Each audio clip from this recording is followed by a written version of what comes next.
જો વીજળી લાલચ કલરની હોય તો પવન ફૂંકાય, અને જો વીજળી સફેદ સર્પ જેવા કલરની હોય તો સારો વરસાદ આવે.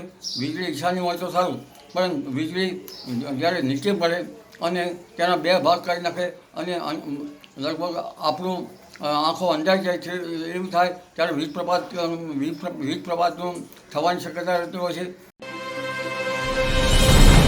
ગુજરાતના હવામાનના જાણકાર અંબાલાલભાઈ પટેલે ફરીથી એક મોટી આગાહી કરી છે અને 8 જુલાઈ સુધી ભારે વરસાદ ગુજરાતના અનેક વિભાગોની અંદર પડવાનો છે એવી એમણે વાત કરી છે. આ ઉપરાંત એમણે એક ચેતવણી પણ લોકોને આપી છે કે આ વખતે જે વરસાદ પડવાનો છે એ કડાકા ભડાકા અને વીજળી સાથે પડવાનો છે ને વીજ પ્રપાતથી ખાસ સાવધાન રહેજો.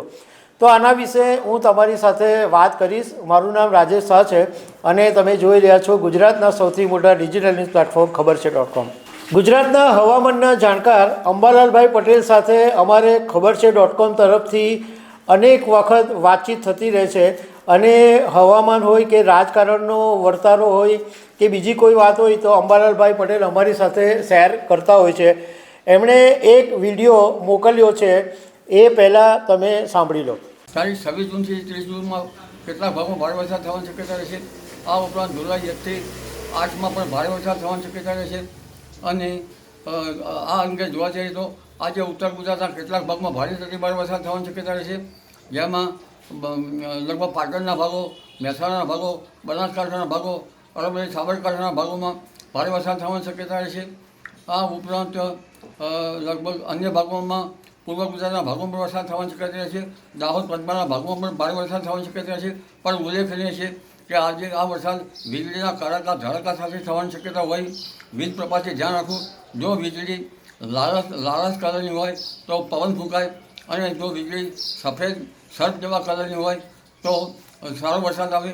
વીજળી ઈશાની હોય તો સારું, પણ વીજળી જ્યારે નીચે પડે અને તેના બે ભાગ કરી નાખે અને લગભગ આપણું આંખો અંજાઈ જાય છે એવું થાય ત્યારે વીજ પ્રપાતનું થવાની શક્યતા રહેતી હોય છે. એટલે હમણાં કેટલાક ભાગોમાં વીજ પ્રપાતથી ધ્યાન રાખવું હિતાવહ છે. અને તારીખ 30મીથી પણ વરસાદનું જોર વધે અને તારીખ 1 થી 8માં દક્ષિણ સૌરાષ્ટ્રના ભાગોમાં અને સૌરાષ્ટ્રના અન્ય ભાગોમાં ભારે વરસાદ પડે. સુરત, નવસારી, વલસાડના ભાગોમાં ભારેથી અતિભારે વરસાદ પડવાની શક્યતા રહે છે. રાજ્યના ઘણા ભાગમાં ભારેથી અતિભારે વરસાદ થવાની શક્યતા રહે છે. કેટલાક ભાગમાં પૂર જેવી સ્થિતિ સર્જાઈ શકે. નદીઓમાં પૂર આવે, નર્મદાના જળસ્તરમાં વધારો થાય, સાબરમતીના જળસ્તરમાં પણ આવરો આવે અને કાવેરી વગેરે નદીઓમાં પણ જળસ્તરમાં વધારો થાય. તાપી નદીના જળસ્તરમાં પણ વધારો થાય. જી.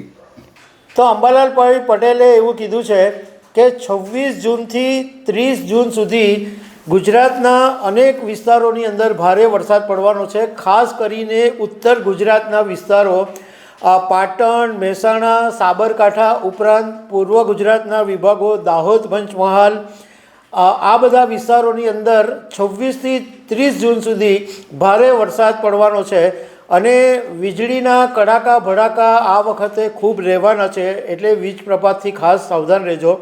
અને એમણે એમ કીધું કે જો વીજળી લાલ કલરની હશે તો પવન બહુ વધારે ફૂંકાશે, અને જો સફેદ કલરની વીજળી હશે તો બહુ જ સારો વરસાદ પડે, અને ઈશાની વીજળી હોય તો વધારે સારું, એવું અંબાલાલભાઈ પટેલે કીધું છે. પણ એમણે વિનંતી ખાસ કરી છે કે વીજળી પડે તો વીજળીના પ્રપાતથી બચવાનું ખાસ ધ્યાન રાખજો, ખાસ એલર્ટ રહેજો.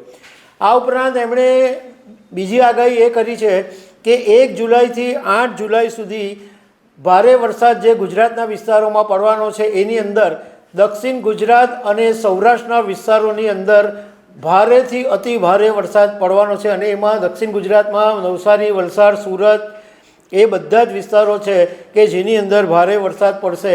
અને અનેક વિસ્તારોની અંદર પૂર બી આવી શકે અને નદીના પાણી ઉભરાઈ શકે એવી પણ એમણે વાત કરી. તાપી નદીમાં પાણીનો આવરો આવશે, કાવેરી નદી નવસારીમાં છે એ ઉભરાઈ જશે. આવી બધી એમણે વાતો કરી છે. તો 26 જૂનથી માંડીને 8 જૂન સુધી ગુજરાતના વિસ્તારોમાં વરસાદ પડવાનો છે. તો દર્શક મિત્રો, આવી અનેક વાતો સાથે અમે તમને મળતા રહીશું. Thank you very much.